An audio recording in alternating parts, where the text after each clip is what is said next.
ओम नमः शिवाय। नमस्कार दोस्तों, अविश्वसनीय एवं सटीक भविष्यवाणी की इस श्रृंखला में मैं पूनम पांडे आप सभी का स्वागत करती हूँ।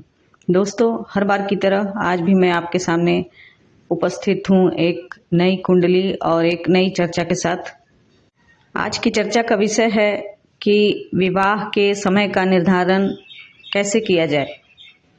आपके स्क्रीन पर एक कुंडली दिखाई दे रही है। यह कुंडली 2 वर्ष पहले मुझे झारखंड धनबाद से प्राप्त हुई थी। यह एक 37 वर्षीय व्यक्ति की कुंडली है और जब इन्होंने कुंडली दिखाई तो इनका मुख्य सवाल यही था कि इनका विवाह कब होगा और किस कारण से विवाह में देरी हो रही है। दोस्तों, विवाह में देरी के अनेक योग हो सकते हैं, जैसे कि लग्न में शनि, सप्तम भाव में गुरु का होना, या फिर कभी कभी विवाह कराने वाले ग्रह के दशा या गोचर उन दोनों का सामंजस्य नहीं होता।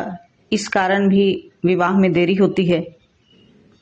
तो चलिए कुंडली पर एक नज़र डालते हैं और उसमें उपस्थित योगों के बारे में आपसे चर्चा करते हैं। आपके स्क्रीन पर एक कुंडली दिखाई दे रही है।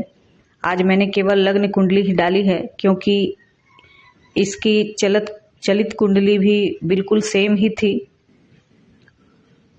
तो सिंह लग्न की यह कुंडली है और इनकी राशि धनु है। लग्न में शुक्र विराजमान है। यदि लग्न में शुक्र विराजमान हो तो व्यक्ति बहुत आकर्षक व्यक्तित्व का होता है, और यदि किसी पुरुष जातक की कुंडली में केंद्र स्थान में शुक्र हो तो उसमें स्त्रियोचित गुण कुछ अधिक पाए जाते हैं, जैसे कि स्त्रियों जैसी कोमलता, लज्जा आदि। और इन जातक का स्वभाव भी बिल्कुल ऐसा ही है। लग्न में शुक्र हो तो व्यक्ति सबका प्यारा होता है। ऐसे लोगों का व्यक्तित्व बहुत मनमोहक होता है और यह जहाँ भी बैठेंगे वहाँ सबका ध्यान अपनी ओर आकर्षित कर लेते हैं।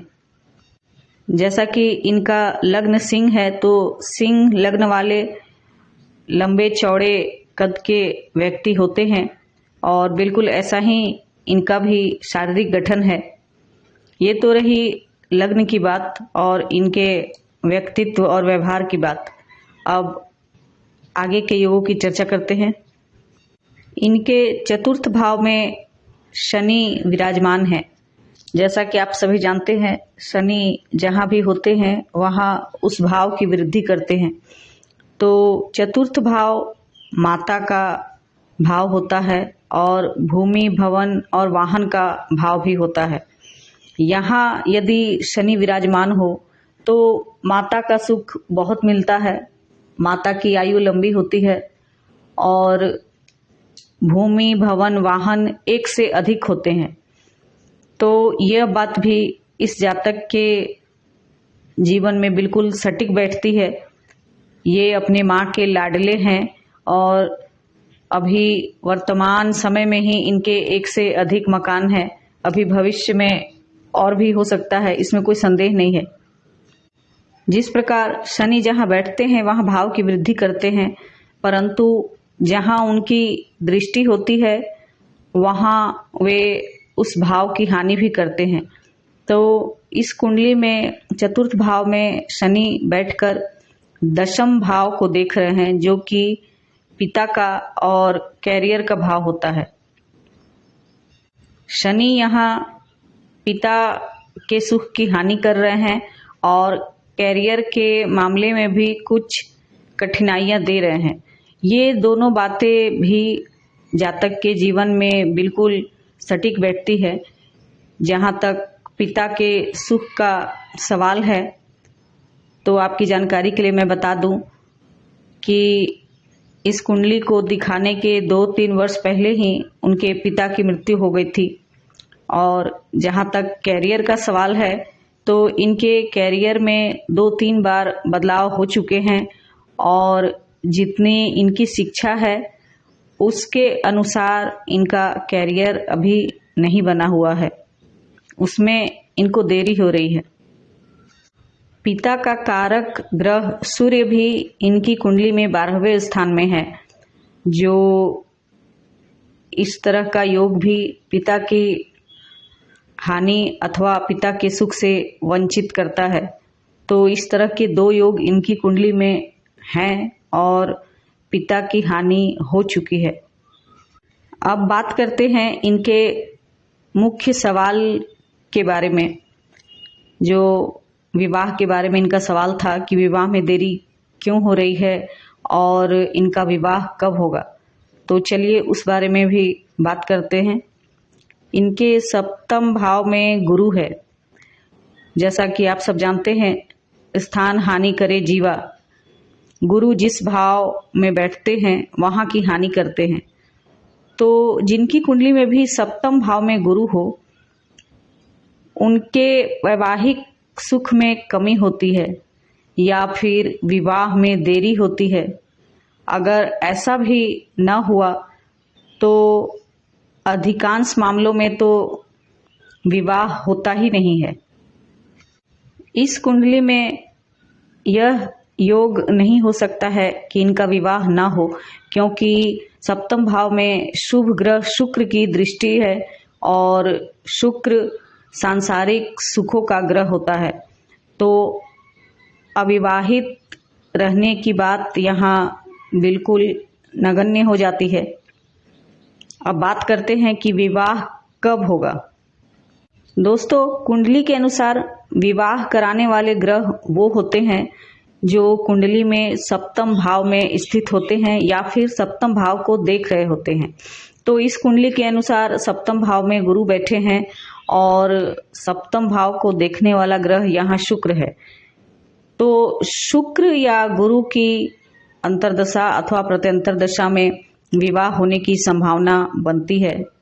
इसके अलावा 7वें भाव के स्वामी का गोचर देखना भी बहुत आवश्यक है।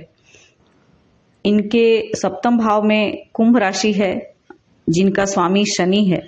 जब 2 वर्ष पहले इन्होंने मुझसे कुंडली दिखाई तो इनके 7वें भाव का स्वामी शनि इनकी कुंडली के अनुसार 6ठे भाव में गोचर कर रहा था।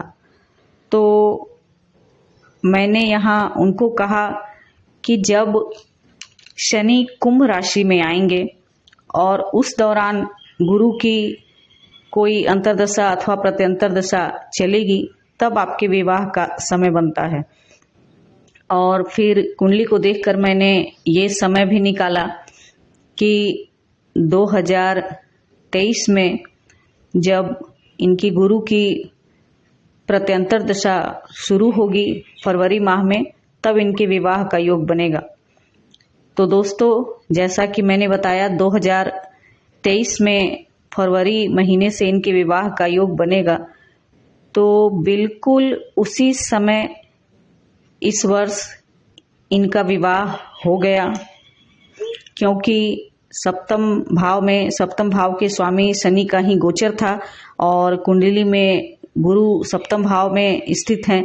तो उस समय गुरु की ही प्रत्यंतर दशा चल रही थी। तो यहाँ दशा और गोचर दोनों का सामंजस्य हुआ और इनका विवाह हो गया।